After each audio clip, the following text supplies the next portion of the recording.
माझे पती रमेश यांचा हृदयविकाराने मृत्यू झाला. त्यानंतर मी माझा मुलगा रोहन, सून सायली आणि 5 वर्षांचा नातू आरव यांच्यासोबत राहत होते. माझी पेन्शन दरमहा 52,000 रुपये येते. त्यात भविष्य निधीचा व्याजही जोडला जातो. मी आयुष्यभर आकडेमोडी आणि खात्यामध्ये घालवले, म्हणून प्रत्येक खर्च, प्रत्येक व्यवहार मी माझ्या छोट्या डायरीत लिहून ठेवते. मला वाचण्यासाठी चष्मा लागतो आणि कधीकधी गुडघ्यात सांधेदुखी होते, पण बाकी मी पूर्णपणे तंदुरुस्त आहे. आता त्या दिवसाची गोष्ट. ऑगस्ट महिना होता. 17 तारीख मंगळवार. बाहेर इतका उकाडा होता की हवाही गरम वाटत होती. सकाळचे 8:30 वाजले होते. मी स्वयंपाकघरात आरवचा डबा तयार करत होते. त्याला आवडणारे पराठे आणि दही. तेवढ्यात सायली आपल्या खोलीतून धावत आली. तिच्या चेहऱ्यावर घबराट स्पष्ट दिसत होती. आई आई मोठी अडचण झाली आहे. तिने आपला मोबाईल माझ्यासमोर ठेवत म्हणाली. आज चालूच होत नाहीये. चार्जिंगला लावलंय, रिस्टार्टही केला, काहीच होत नाही. आज माझी खूप महत्त्वाची बैठक आहे बिझनेसची. सप्लायर्सचं बोलायचं आहे. पेमेंट कन्फर्म करायचं आहे. प्लीज तुम्ही हा कोथरूड मार्केटमधील टेक फिक्सवाल्यांकडे घेऊन जा ना. लवकर. मी तिच्या डोळ्यात पाहिले. ती खरंच घाबरलेली दिसत होती. पण त्याचबरोबर काही वेगळंच होतं, एक विचित्र बेचैनी, जी मला त्या क्षणी समजली नाही. ठीक आहे बेटा, मी आत्ताच घेऊन जाते, मी म्हणाली. तू तयार हो तुझ्या बैठकीसाठी, तुझ्या मीटिंगसाठी. आणि एक गोष्ट लक्षात ठेवा. ती मेकअपचं सामान उचलत लवकर म्हणाली. त्यांना सांगा फक्त स्क्रीन बघायची, बाकी काही उघडायचं नाही. प्रायव्हसीचा प्रश्न आहे ना, क्लायंटचा डेटा वगैरे. त्यावेळी मला हे अगदी सामान्य वाटलं. आता विचार करते तर तो पहिला इशारा होता जो मी चुकले. मी माझी पर्स घेतली, मजबूत लेदरची मोठी बॅग, ज्यात अनेक खिसे होते. मी सायलीचा मोबाईल आत ठेवला. बाहेर पडताना सोसायटीच्या पार्किंगमध्ये श्याम काका भेटले, जे तिथे देखभाल करतात. कुठे चाललात मंगलाताई इतक्या घाईघाई, इतक्या सकाळी सकाळी? बस मार्केटला. सायलीचा मोबाईल दुरुस्त करायला चालली आहे. ते हसले. अरे माझा मुलगा मनोजही तिथेच आहे. टेक्स फिक्समध्ये काम करतो. तो चांगलं बघून घेईल. हा छोटासा योगायोग आणि ज्याने माझं संपूर्ण आयुष्य बदलून टाकले. कोथरूड मार्केट फक्त पायी 10 मिनिटाचे अंतर होते. मी आरामात तिथपर्यंत चालत गेली. उन्हाळ्यात माझे चामड्याचे शूज जड वाटत होते. टेक फिक्सची दुकान गल्लीच्या कोपऱ्यावर होती. निळ्या पांढऱ्या बोर्डसह. आत गेल्यावर एअर कंडिशनरची थंड हवा मिळाली आणि लगेच आराम मिळाला.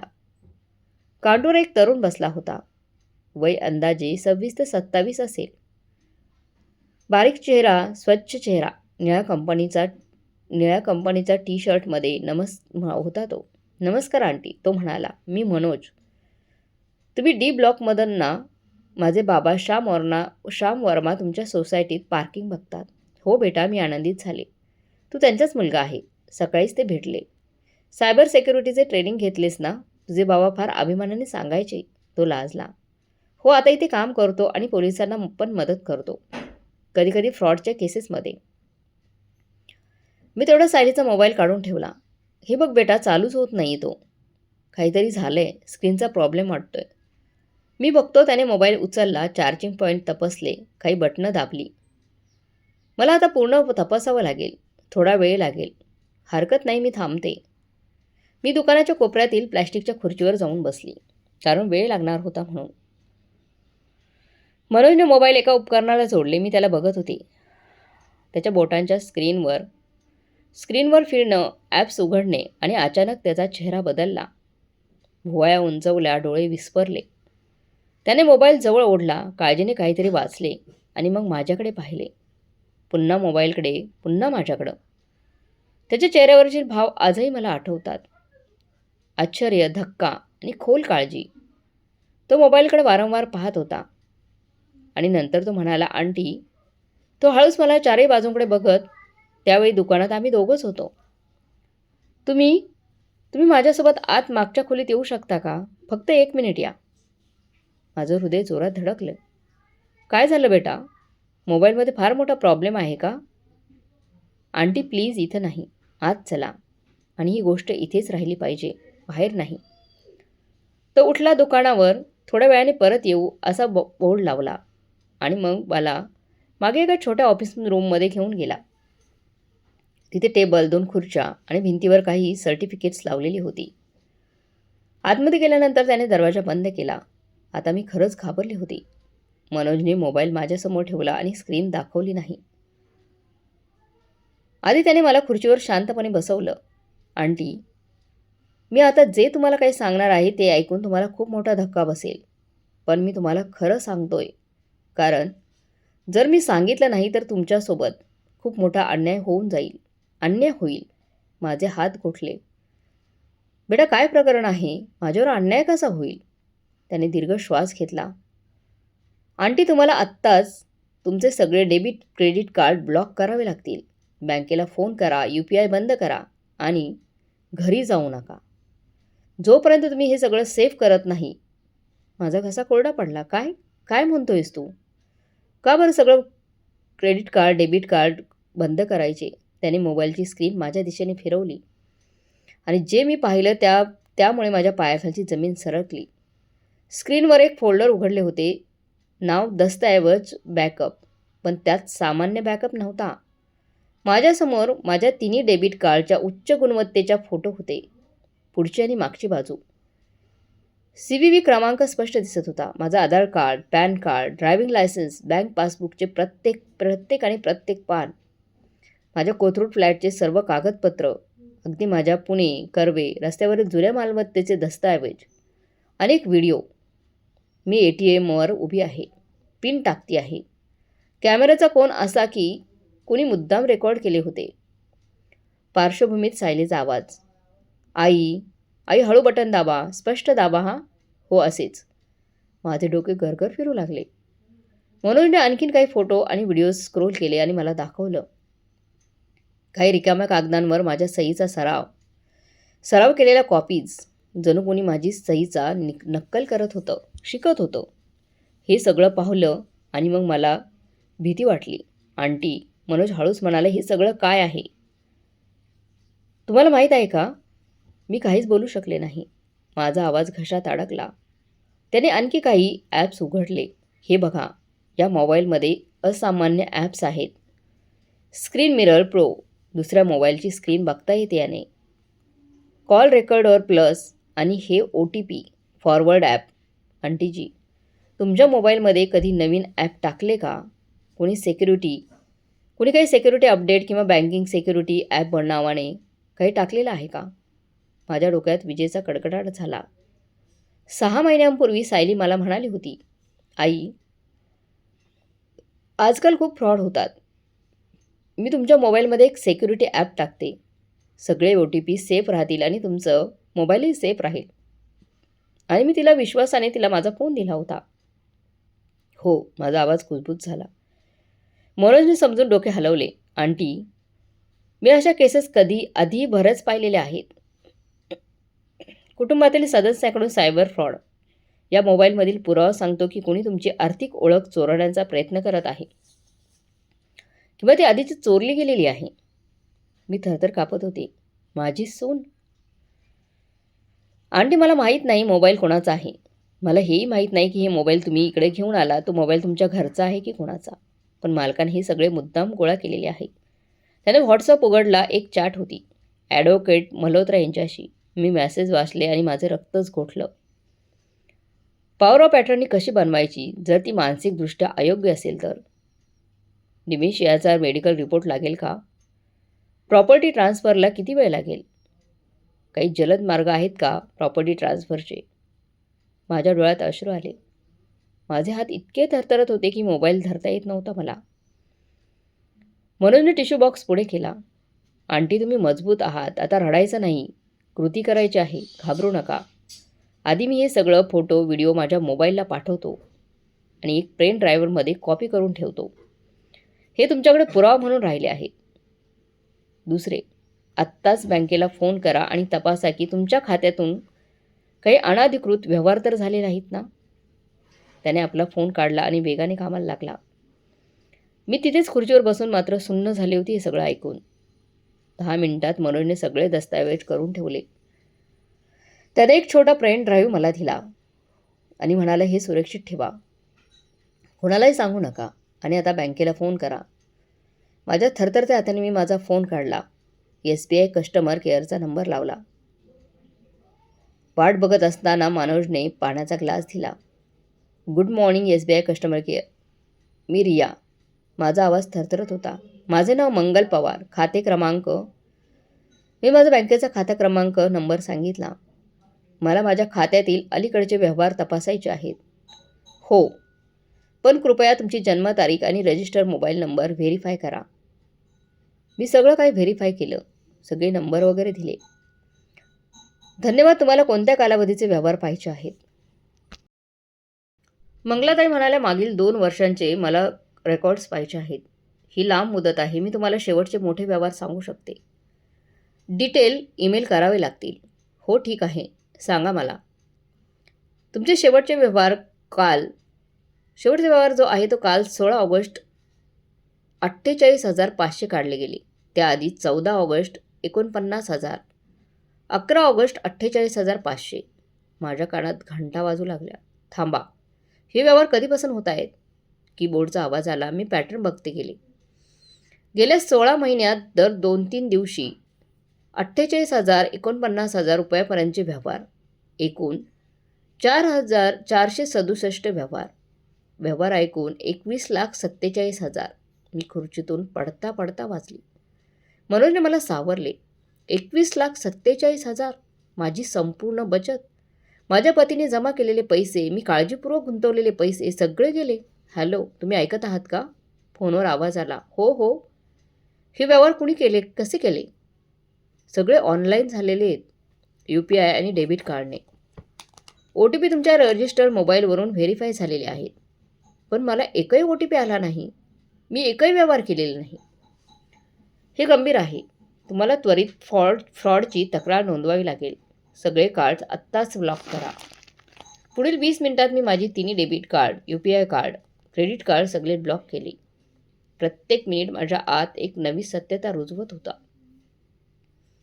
माझी स्वतःची सून, जिला मी माझी मुलगी मानली होती, जिच्यासाठी मी माझ्या तिला तिचं ब्युटी बिझनेससाठी कर्ज दिलं होतं, जिच्या मुलाला मी जीवापेक्षा जास्त प्रेम करते, ती मला व्यवस्थितपणे संयमाने 16 महिन्यांपासून बर्बाद करत आहे अक्षरशः. मनोजने मला टेक फिक्समधून बाहेर काढले. आंटी, आता घरी जाऊ नका. आधी चांगल्या वकिलांना भेटा आणि पोलिसांना कळवा. पुरावा आपल्याकडे आहे, पण रणनीती हवी आहे. मी रस्त्यावर उभी होते. ऑगस्ट महिन्याच्या कडक उन्हाळा, पण मला थंडी वाटत होती. लोक सामान्य आयुष्य जगत फिरत होते आणि माझं जग अक्षरशः उद्ध्वस्त झालं होतं. तेव्हा मला एक नाव आठवले. ॲडव्होकेट संजय जोशी. माझा कोथरूड शाखेत ते यायचे. निवृत्त न्यायाधीश. नेहमी म्हणायचे, मंगलाजी, कधी अडचण आली तर नक्की मला सांगा. अडचण खरंच खूप मोठी आली होती. सगळ्यात मोठी अडचण. मी जवळचं कॉफेमध्ये गेली. AC मध्ये बसली. फोन काढला. माझ्या कॉन्टॅक्टमध्ये संजयजींचा नंबर होता. 3ऱ्या रिंगवर त्यांनी उचलला. नमस्कार मंगलजी, खूप दिवसांनी फोन केलात. माझा आवाज तुटला. संजयजी, मला तुमची मदत हवी आहे. मी खूप मोठ्या अडचणीत सापडली आहे. त्यांचा आवाज त्वरित गंभीर झाला. काय झालं? तुम्ही कुठे आहात? सेफ आहात ना? मी कोथरूड मार्केटजवळ कॉफी डेमध्ये आहे. संजयजी, माझ्या सुनेने माझे 21 लाख चोरली आहेत. माझी ओळख चोरली आणि ती मला मानसिकदृष्ट्या अयोग्य ठरवून माझी संपत्ती बळकवण्याचा प्लॅन करत होती. शांतता ठेवा, मी आत्ताच येतो. 30 मिनिटात तिथे पोहोचतो. काहीही करू नका, कुठेही जाऊ नका, तिथेच थांबा. कुणाला काहीही सांगू नका. फक्त तिथेच बसा. मी एक कॉफी मागवली. माझे हात अजूनही थरथरत होते. पेन ड्राईव्ह मी पर्सच्या सगळ्यात आतल्या जीपमध्ये लपवला. तेवढाच माझा फोन वाजला. Caller ID. सायली. माझ्या अंगातून विजेत शॉक केला. उचलू का? नको. मी उचलला. आवाज सामान्य ठेवण्याचा प्रयत्न केला. हो बेटा. आई, तुम्ही कुठे आहात? मोबाईल दुरुस्त झाला का? मला त्वरित हवा आहे माझा मोबाईल. क्लायंट लँडलाईनवर फोन करतायत. माझ्या मेंदूने झपाट्याने विचार केला. जर खरं सांगितलं तर पुरावा नष्ट करेल ती. हो बेटा. टेक्निशियन बघतायत. काही कॉम्प्लिकेटेड प्रॉब्लेम आहेत. संध्याकाळपर्यंत होईल. तू लँडलाईनवर आजच्या दिवस काम चालव. अरे पण मला आत्ताच हवं आहे आई. लवकर आणा ना. बेटा, मी प्रयत्न करते. तू टेन्शन घेऊ नकोस. काही टेन्शन घेऊ नकोस. मी संध्याकाळपर्यंत फोन घेऊन येते. बाय. मी फोन कट केला. माझ्या हातांना घाम फुटला होता. कसे मी इतकी वर्ष कसं समजलं नाही? ती नेहमी इतकी चांगली, काळजी घेणारी वाटायची. माझ्याशी फार चांगली वागायची. आई तुम्ही आराम करा, मी बनवते. आई तुमचा फोन मी सिक्युरिटी अपडेट करून देते. सगळं काही माझा फोन तू हँडल करायची. आई बँकेत जायचं आहे, मी सोबत येते. गर्दीत कोण मदत करेल, मी आहे ना. प्रत्येक वेळी ती मला अधिक खोल सापळ्यात ढकलत होती. अर्ध्या तासाने संजयजी आले. त्यांच्यासोबत एक तरुण लॅपटॉप बॅग घेऊन आला होता. मंगलजी हे माझे सहकारी मित्र डॉक्टर राहुल शिंदे सर आहेत. हे सायबर फॉरेन्सिक एक्सपर्ट पुणे पोलिसांबाबत काम करतात. आम्ही तिघे कोपऱ्यातील टेबलावर बसलो. मी सगळी कथा सांगितली. पेन ड्राईव्ह दिला. मनोजचा नंबर दिला. बँक डिटेल्सची सारांश सांगितला. राहुलजीने लॅपटॉप उघडला, पेन ड्राईव्ह जोडला आणि पुरावा बघू लागले. प्रत्येक फोटो, प्रत्येक व्हिडिओ, प्रत्येक व्हॉट्सअप मेसेजेस, प्रत्येक क्लिप. संजयजींचा चेहरा गंभीर झाला. मंगलजी, हा अत्यंत गंभीर गुन्हा आहे. ही साधीसुधी चोरी नाही. ही ओळख चोरी, आर्थिक फसवणूक, बनवटगिरी, गुन्हेगारी कट आणि वरिष्ठ नागरिकांवर अत्याचार आहे. संजयजी, मी काय करू? त्यांनी माझा हात धरला. त्या दिवशी पहिल्यांदा मला असं वाटले की मी एकटी नाही, माझ्याबरोबर कोणीतरी आहे. तुम्ही काही करणार नाहीत. आता आम्ही रणनीती बनवू, पुरावा गोळा करू, मजबूत केस बनवू आणि मग तिला कायद्यापुढे उभे करू. पण तुम्हाला संयम ठेवावा लागेल आणि सर्वात महत्त्वाचं म्हणजे सगळे सामान्य दाखवावं लागेल. घरी जा, जसं काही झालेलंच नाही. तिला शंका अजिबात येऊ देऊ नका की तुम्हाला सगळं काही कळालं आहे. पण तो मोबाईल सांगा की दुकानात पार्ट मागवावे लागतील. 2-3 दिवस लागतील त्या मोबाईलला. त्यामुळे आपल्याला वेळ मिळेल. संध्याकाळी घरी पोहोचले तेव्हा सायली दरवाजातच उभी होती. आई, मोबाईल कुठे आहे? मी सराव केलेले शब्द बोलले. बेटा, स्क्रीन तर ठीक आहे, पण आतले काही पार्ट्स खराब झालेले आहेत आणि ते खराब झालेले पार्ट्स मागवावे लागतील. 2-3 दिवस तरी नक्कीच लागतील. तिच्या चेहऱ्यावरील भाव, निराशा, घबराट, हिशोब आता मला स्पष्ट दिसत होते. आधी मी चुकत होते. मी तिच्याकडे बारकाईने बघितलं तेव्हा मला ते स्पष्ट दिसले. 3 दिवस? पण मला आत्ताच हवा होता आई. बेटा, काय करू? त्याचे पार्ट्स येण्यास वेळ लागतो. तू माझा फोन वापर तात्पुरता. नाही, ते अतिशय जलद म्हणाले. म्हणजे? नाही आई, तुमचा फोन जुना आहे. माझे ॲप्स चालणार नाहीत त्याच्यात. मी माझा लॅपटॉप वापरते. ती आत गेली. मी स्वयंपाकघरात गेली, चहा करू लागले. माझे हात अजूनही थरथरत होते आणि मी मजबूत राहिले. रोज ऑफिसवरून आला माझा 30 वर्षाचा मुलगा. इन्फोसिसमध्ये सिनियर सॉफ्टवेअर इंजिनियर. चांगला पगार होता त्याला. चांगला व्यक्ती, पण प्रेमात पूर्ण आंधळा झाला. आई, सगळे बरं ना? तू थकलेली दिसतेस. मी बनावट हसले. हां बेटा, फक्त उन्हात थोडी चक्कर आली होती. आता बरं वाटते मला. त्या रात्री मी झोपलीच नाही. तो फोटो, तो व्हिडिओ, ते व्हॉट्सअप मेसेज, सगळं काही माझ्या डोळ्यासमोर येत होतं. ही म्हातारी अजूनही मला समर्पित आहे, समजतीये. मी 62 वर्षांची म्हातारी होते, पण मूर्ख नव्हती. दुसऱ्या दिवशी सकाळी संजयजींचा फोन आला. मंगलजी काही लोकांशी संपर्क करतोय. तुमची मैत्रीण आहे ना सुमती? त्यांचा मुलगा बँकेत क्षेत्रात आहे. हो, सुमती पटवर्धन. त्यांचा मुलगा रणजित ICICI बँकेच्या फ्रॉड डिपार्टमेंटमध्ये असिस्टंट मॅनेजर. बरोबर. त्यांना तुम्ही अनौपचारिकपणे भेटा. तुम्हाला त्या व्यवहारांचा डिटेल फॉरेन्सिक अहवाल हवा आहे. त्या दिवशी मी सुमतीकडे गेले. आमच्या सोसायटीत 2 मजल्याखाली निवृत्त शिक्षिका. चहा पाण्यानंतर मी काळजीपूर्वक तिच्याशी बोलायला सुरुवात केली. सुमती, मला तुझी मदत हवी. रणजित फ्रॉड केसेस हँडल करतो ना? हो का? काय झालं? मी तिला सगळं सांगितलं. ती थक्क झाली. मंगल, तू पोलिसांना सांगितलंस का? वकिलांसोबत केस बनवतीये, पण तांत्रिक पुरावा हवा. रणजित अनौपचारिक मदत करू शकेल का? तिने लगेचच त्याला फोन लावला. फोन उचलला. रणजित, आज संध्याकाळी घरी ये. मंगल आंटीने भेटायचं आहे. खूप महत्त्वाचं काम आहे. त्या संध्याकाळी रणजित आला. 30 वर्षांचा हुशार मुलगा. मी त्याला माझे बँक खाते डिटेल्स, व्यवहारांची यादी दिली. तो म्हणाला, आंटी, हा पॅटर्न बघितला की मला 100% खात्री आहे की हे प्रोफेशनल फ्रॉड आहे. प्रत्येक व्यवहार 50,000 पेक्षा कमी आहे. कारण 50,000 पेक्षा जास्तचे व्यवहार बँकांना विशेष रिपोर्ट करावे लागतात. आणि हे OTP फॉरवर्डिंग हा एक प्रगत मालवेअर आहे. मी अधिकृतपणे नाही, पण माझ्या कॉन्टॅक्ट्सने डिटेल रिपोर्ट काढून देईन. 2-3 दिवस द्या. पुढचे 2-3 दिवस मी घरात रोबोटसारखी राहिले. नाश्ता बनवणे, आरवला शाळेत पाठवणे, सायलीशी बोलणे, जसं काही झालंच नाही. पण मी निरीक्षण करत राहिले. सायली लॅपटॉपवर जास्त वेळ घालवू लागली. मोबाईल नसल्यामुळे बेचैन होती. 2दा विचारलं, आई, मोबाईलचं काय झालं?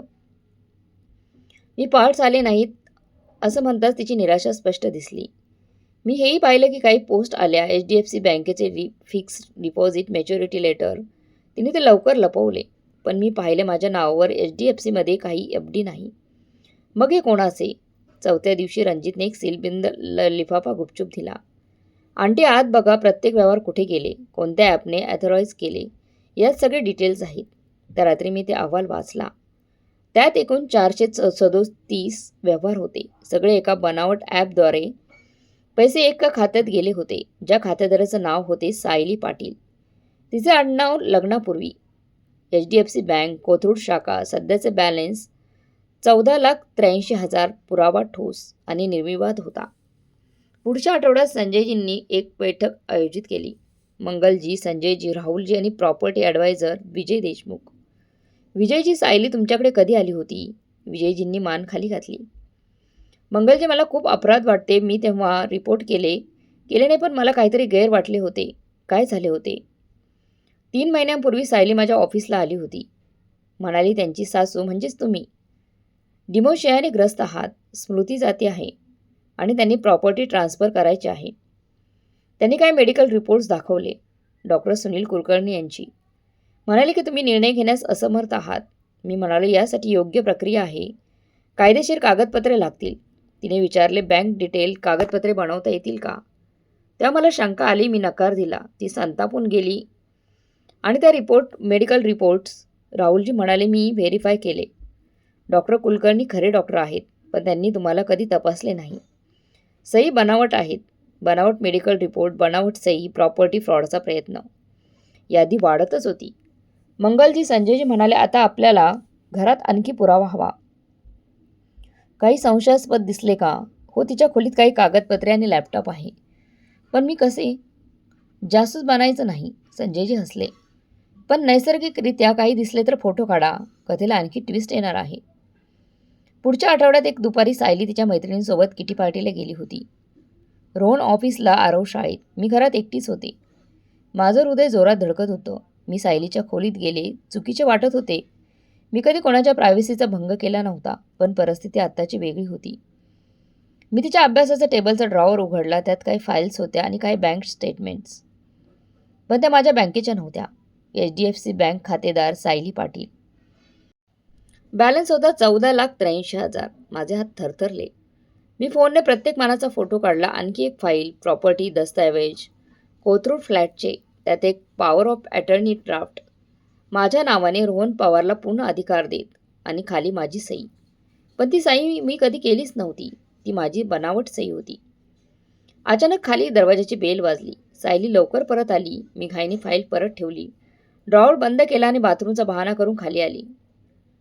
आई, तुम्ही वर काय करत होता? माझं हृदय थांबले. बस बेटा, खिडकी बंद करत होते. जोराचा वारा येत होता ना. तिच्या डोळ्यात शंका होती, पण ती काही बोलली नाही. त्या रात्री मी सगळे फोटो संजयजींना पाठवले. त्यांचा मेसेज आला, परफेक्ट, आता पुरावा पूर्ण आहे. आता फेस टू फेस प्लॅन करू. पण फेस टू फेसच्या आधी आणखी काही भयानक घडणार होते. दुसऱ्या दिवशी नाश्त्यात सायलीने मला चहा दिला. आई, तुमचा स्पेशल चहा. मी जास्तीची वेलची घातली आहे. मी चहा प्यायली. चव थोडी वेगळी वाटली. पण मी काही बोलली नाही. 1 तासाने मला चक्कर येऊ लागली. झोप येत आहे. मी सोफ्यावर बसले आणि डोळे बंद होऊ लागले माझे. तेव्हा दरवाजाची बेल वाजली. दार सायलीने उघडले. नमस्कार मंगलाताई, मी डॉक्टर स्नेहा जोशी. सायलीने बोलवले होते. म्हणाल तुम्हाला थोडे अस्वस्थ वाटते. माझ्या झापडबंद डोळ्यातून मी पाहिले एक डॉक्टर महिला होती. आई, डॉक्टर स्नेहा माझी मैत्रीण. मी विचार केला फुकट तपासणी करून घेऊ. डॉक्टरांनी काही सामान्य प्रश्न विचारले. मंगलाताई, आज कोणता दिवस आहे? मी झगडली. बुध. आज तर गुरुवार आहे. काही हरकत नाही. आणि सकाळी नाश्त्यात काय खाल्ले? मला आठवत नव्हते. सायली मध्येच म्हणाली, बघा डॉक्टर, असं रोज होते. स्मृती जाते, कधी गॅस सोडते, कधी आरवचे शाळेचं नाव विसरते. डॉक्टर नोट्स घेत होत्या. मंगलाताई, ही लक्षणं चिंताजनक आहेत अहो. तुम्ही किती औषधं घेता? फक्त डायबिटीसची सकाळी गोळी घेते. पण खरं तर मला डायबिटीस नव्हताच. आणि त्या सकाळी मी काही औषधही घेतले नव्हते. मला हे जाणवलं की ही तपासणी नवी सापळा आहे. मी स्वतःला झटका दिला. डॉक्टर, खरे तर मी पूर्ण बरी आहे. फक्त थोडी थकली होती. आल्याबद्दल खूप धन्यवाद. डॉक्टर थोड्या गोंधळलेल्या दिसल्या. त्या निघून गेल्या. दरवाजा बंद होताच मी माझा चहाचा कप उचलला. त्यात थोडासा चहा शिल्लक होता. मी गुपचूप एका छोट्या बाटलीत ओतला आणि कपाटात लपवला. काही दिवसांनी मी तो चहा सरकारी लॅबमध्ये नेला. रिपोर्ट आला झोपेची गोळी, जी मला कधी लिहून दिली गेली नव्हती. सायली माझ्या चहात झोपेच्या गोळ्या मिसळत होती, जेणेकरून मी सुस्त गोंधळलेली राहीन आणि सगळ्यांना वाटेल की मला डिमेन्शिया आहे. ही फक्त आर्थिक फसवणूक नव्हती, ही सुनियोजित मानसिक छळ होता. मी तो रिपोर्टही संजयजींना दिला. मंगलजी, आता हे विषप्रदेचा प्रयत्न झाला. खूप गंभीर, आता वाट बघायची नाही. फेस टू फेस आत्ताच करायचा प्लॅन. आता बघा काय होतं. संजयजींनी एक कौटुंबिक मध्यस्थ बैठक आयोजित केली. अधिकृतपणे मंगलजींच्या काळजी व्यवस्थेवर चर्चा करण्यासाठी. ठिकाण संजयजींचे जनकपुरी कोथरूड ऑफिस. तारीख शुक्रवार संध्याकाळी 5 वाजता. उपस्थित मी, रोहन, सायलीचे आई बाबा, दिलीप आणि रजनी पाटील औरंगाबादहून, Manoj tech fix, Ranjit ICIC fraud, Vijay Deshmukh property adviser, inspector Neha Pawar Pune cyber cell, doctor Rahul Shinde forensic. बैठक व्हिडिओ रेकॉर्ड होणार होती. सायलीला सांगितले गेले की ही माझ्या काळजीची सामान्य चर्चा आहे. तिच्या आईबाबांनाही तेच सांगितले होते. त्या दिवशी सकाळी मी चांगली तयार झाले. साधी कॉटन साडी, किमान दागिने. हात थरथरत होते पण मन स्पष्ट होते. रोहनला मी आधी सगळे दाखवले होते की पेन ड्राईव्ह, बँक डिटेल्स, बनावट पॉवर ऑफ अटर्नी, औषध, रिपोर्ट.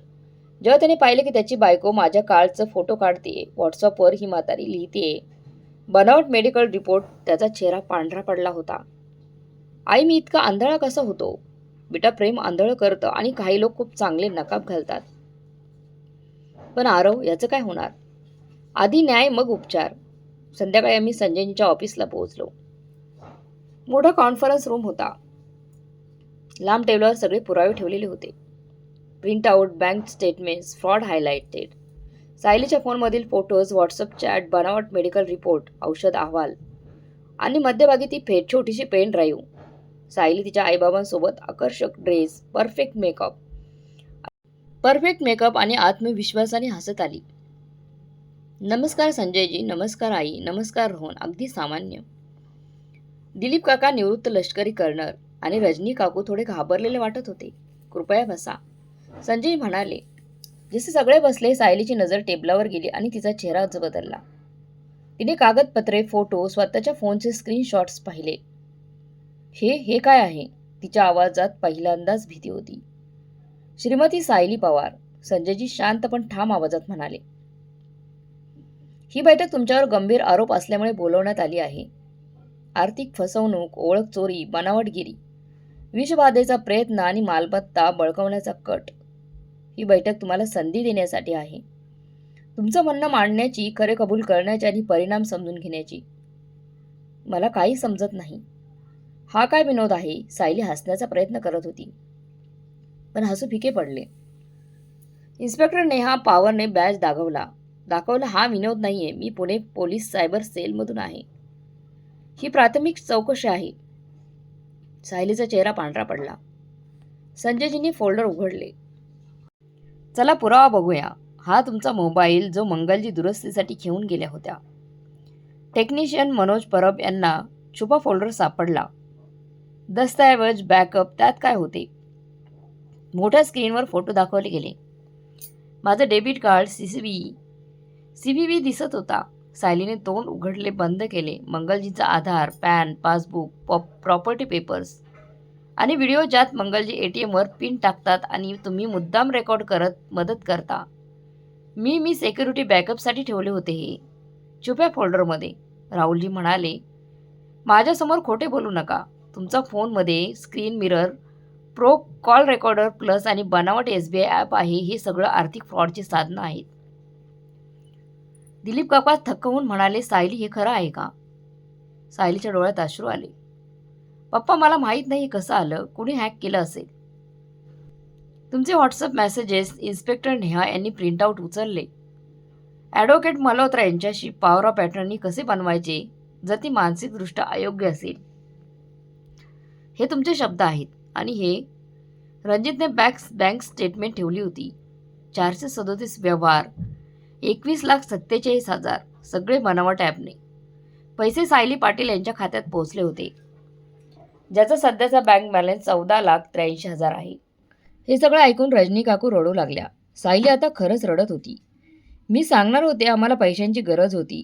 रोहनचा पगार पुरत नव्हता. मी फक्त तात्पुरते घेत होते, परत करणार होते. 16 महिने तात्पुरते? संजयजींचा आवाज तिखट झाला.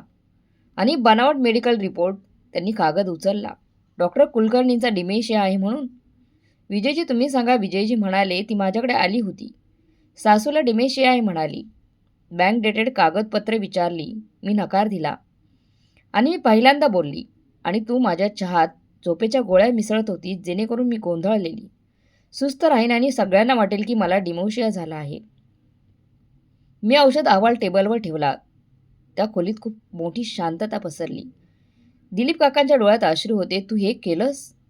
सायलीचा बचाव पूर्ण कोलमडला. ती पडितेकडे वळली. मी पीडित आहे. तुम्ही मला समजत नाही. मला ही संयुक्त कुटुंबात राहायला का लावले? आईकडे इतके पैसे आणि आम्ही संघर्ष करत होतो. हा माझाही अधिकार आहे. रोहनचा आवाज पहिल्यांदा रागाने थरथरला. माझ्या आईला औषधं देणं तुझा अधिकार होता? त्यांची ओळख चोरणे, त्यांना वेडं ठरवणं हे तुझे अधिकार तुला कोणी दिले? सायली त्याच्याकडे निराशेने पाहत म्हणाली, रोहन प्लीज, मी तुझी बायको आहे. आरवची आई, माझी बाजू घे. तू माझी बायको नाहीस, तू एक गुन्हेगार आहेस, ज्याने माझ्या आईला बरबाद करण्याचा कट रचला. इन्स्पेक्टर नेहा पुढे म्हणाल्या, श्रीमती सायली पवार, तुमची कायदेशीर स्थिती स्पष्ट सांगते.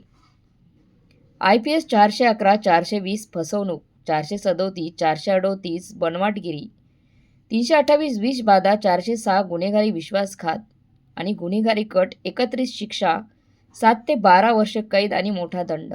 सायलीचं तोंड उघडे राहिले. पण संजयजी पुढे म्हणाले, पण मंगलजी एक पर्याय देत आहेत, सेटलमेंट, ज्यात त्वरित गुन्हेगारी खटला चालणार नाही. पण अटी खूप कठोर आहेत. सायलीने लगेच डोकं हलवलं. मी सेटलमेंट करते, प्लीज मला जेलमध्ये पाठवू नका. अटी ऐका. पहिली आहे, तुम्ही त्वरित 14,83,000 मंगलजींना परत करा, आज आणि आत्ताच. दुसरा आहे, तुमचे आईबाबा त्यांच्या औरंगाबादचे घर गहाण ठेवून उरलेले 6 ते 7 लाख 90 दिवसात परत करतील. तिसरी अट, बाकी रक्कम 25,000 मासिक हप्त्यात भरली जाईल. चौथी अट, तुम्ही सगळे गुन्हे कबूल करणारी स्वीकारोक्त लिहाल, उल्लंघन झाल्यास दंडनीय. पाचवी अट, 48 तासात हे घर सोडाल, फक्त वैयक्तिक सामानासह. सहावी अट, घटस्फोट दाखल कराल, कोणताही भरण पोषण किंवा मालमत्ता हक्क नाही. सातवी अट, आरवला फक्त पर्यवेक्षित भेट, मंगलजींच्या उपस्थित 48 तास आधी नोटीस. भेटीव्यतिरिक्त मंगलजींशी कोणताही संपर्क नाही. 9वी अट, कोणताही भंग झाल्यास FIR त्वरित दाखल होईल आणि स्वीकारयुक्त पुरावा म्हणून वापरली जाईल. 10वी अट, FIR नोंदवली जाईल पण तडीपार होणार नाही, जोपर्यंत अटी पाळता. सायलीने मान खाली घालून ऐकले. प्रत्येक अट तिच्या ताबोतीत खेळ ठोकत होती. मी मान्य करते. कागदपत्र तयार होती. वकिलाने सगळे समजावले. सायलीने थरथरत्या हाताने सही केली. स्वीकारोक्त सेटलमेंट, घटस्फोट नोटीस. त्या संध्याकाळी सायलीने सगळ्यांसमोर 14,83,000 ट्रान्स्फर केले. दिलीप काका, रजनी काकू यांनी उर्वरित रक्कम भरण्याचे आश्वासन दिले. त्यांच्या डोळ्यात लाज होती पण प्रामाणिकपणाही होता. सायलीला 48 तासांचा वेळ दिला. ती आपल्या आईबाबांसोबत निघून गेली. रोहन पूर्ण कोलमडला. त्या रात्री तो आपल्या लग्नाचा, आपल्या मुलाच्या तुटलेल्या कुटुंबाचा, आपल्या अंधत्वाचा, या सगळ्या गोष्टींचा विचार करून खूप रडला. आई, मला खरंच खूप मला माफ कर. मी इतका आंधळा कसा झालो मला काही कळलं नाही. मी त्याच्या डोक्यात हात फिरवला. बेटा, प्रेम आंधळं करतं आणि काही लोक खूप चांगले नकाब घालतात. 4 महिन्यांनी आज मी कोथरूड कम्युनिटी सेंटरमध्ये उभी आहे. दर दुसऱ्या शुक्रवारी सिल्वर शील्ड, माझ्याकडून सुरू केलेला वरिष्ठ नागरिक सहाय्य गट भेटतो. आज 20 जण आले, सगळे डिजिटल फ्रॉडचे बळी. नमस्कार सगळ्यांना, मी मंगल पवार. मी एक जिवंत बळी आहे.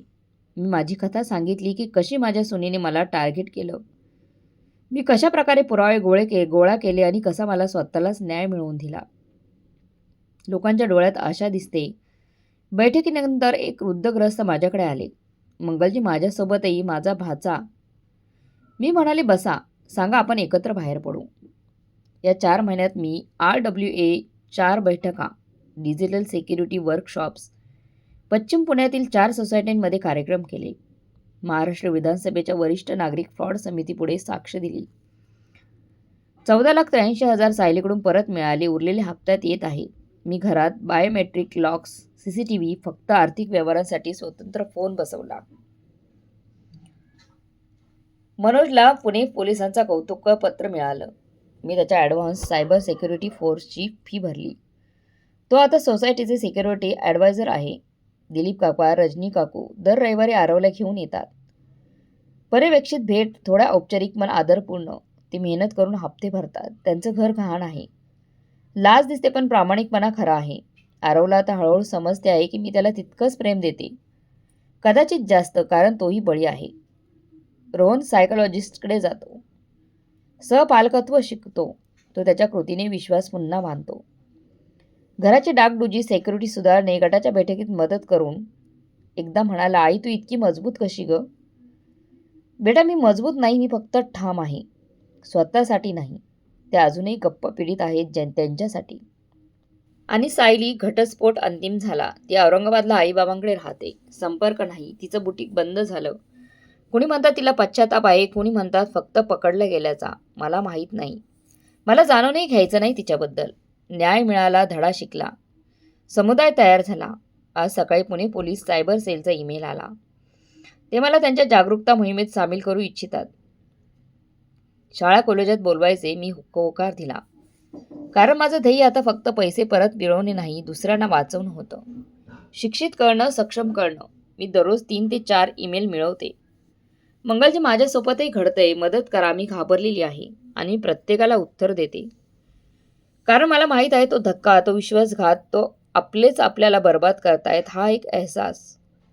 पण मला हे माहीत आहे की तुम्ही एकटे नाहीत, तुम्ही असहाय्य नाहीत आणि तुम्ही न्यायाचे हकदार आहात. आज एक वेबिनार आहे. डिजिटल युगात वरिष्ठ नागरिकांची आर्थिक सुरक्षितता. आर्थिक सुरक्षा. मी मुख्य वक्ता आहे. मी माझा लॅपटॉप उघडते. पहिली स्लाईड. मी मंगल पवार, वय 62, निवृत्त बँक व्यवस्थापक, एक जिवंत बळी. तो दिवस आठवतो जेव्हा मी सायलीचा फोन उचलला होता. जेव्हा मनोजने मला सावध केलं तेव्हा माझं जग कोसळलं होतं. पण आज मी उभी आहे, मजबूत, स्वतंत्र, सक्षम. कारण मी शिकली. विश्वास करा पण तपासा. आर्थिक माहिती कधी कोणाबरोबरही शेअर करू नका. कुटुंबातही नाही. OTP कधी फॉरवर्ड करू नका. कुणालाही तुमच्या फोनमध्ये सिक्युरिटी अपडेट टाकू देऊ नका. प्रत्येक व्यवहार लिहा. आणि काहीही संशयास्पद वाटलं तर गप्प तर अजिबात बसू नका. तपासा. आणि सर्वात महत्त्वाचं म्हणजे मदत मागा. समुदाय बनवा, आवाज उठवा. वय फक्त एक तुमची संख्या आहे. बुद्धिमत्ता खरी आहे. आणि न्याय सगळ्यांचा हक्क आहे. मित्रांनो, ही कथा जर तुम्हाला काही शिकवले गेले असेल तर कमेंटमध्ये मी सतर्क आहे असं नक्की लिहा. आणि तुमच्या शहराचं नावही सांगा. कथा आवडली असेल तर व्हिडिओला लाईक करा, शेअर करा. आणि मित्रांनो, सक्षमीकरणाच्या कथा ऐकण्यासाठी आपल्या चॅनलला सबस्क्राईब नक्की करा. भेटूया पुढच्या व्हिडिओमध्ये, पुढच्या कथेमध्ये. तोपर्यंत धन्यवाद.